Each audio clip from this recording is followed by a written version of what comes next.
اليوم عندنا طريقة تتبيل وشوي أوصال اللحم حق الضحايا، خلوكم معنا وتابعوا. يا هلا والله وسهلا. اليوم عندنا أحلى فعالية شوي. طبعا أنتم خابرين عيد ضحايا والأوصال ما نستغني عنها.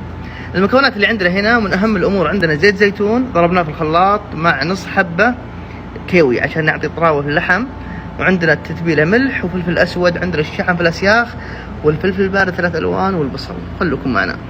بخصوص حجم اللحم تقريبا هذا الحجم المناسب للأوصال. تشوفون في البداية نبي نضيف رشة من الملح الناعم، بعد كذا الفلفل الأسود لأن لحم طازج ما يحتاج أي بهارات مطحونة، يكفي الفلفل الأسود والملح. بنضيف اللي قلنا لكم قبل اللي هو زيت زيتون ونص حبة كيوي. بعد كذا نبي نخلط اللحم مع التتبيلة. شوف بهالشكل نخلط نخلط نخلط. يا سلام يا سلام يا سلام. طبعا شوفوا كل ما تبلت بدري وخليته ينقع في التتبيل كل ما صار أفضل. يلا، وهذا لحمنا بعد التتبيل نخليه ينقع في التتبيلة زي ما قلت لكم، كل ما نقع أكثر كل ما طعم وصار في طراوة أكثر. إن شاء الله تبارك الله. وهذا تسيخنا بهالشكل.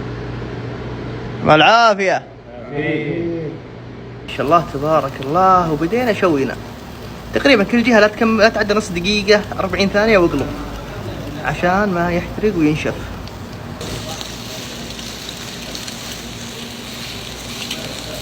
إن شاء الله تبارك الله. واللحم عندنا بدأ يستوي زي ما انتم شايفين. 30 ثانية هو قلب، 40 ثانية بالكثير.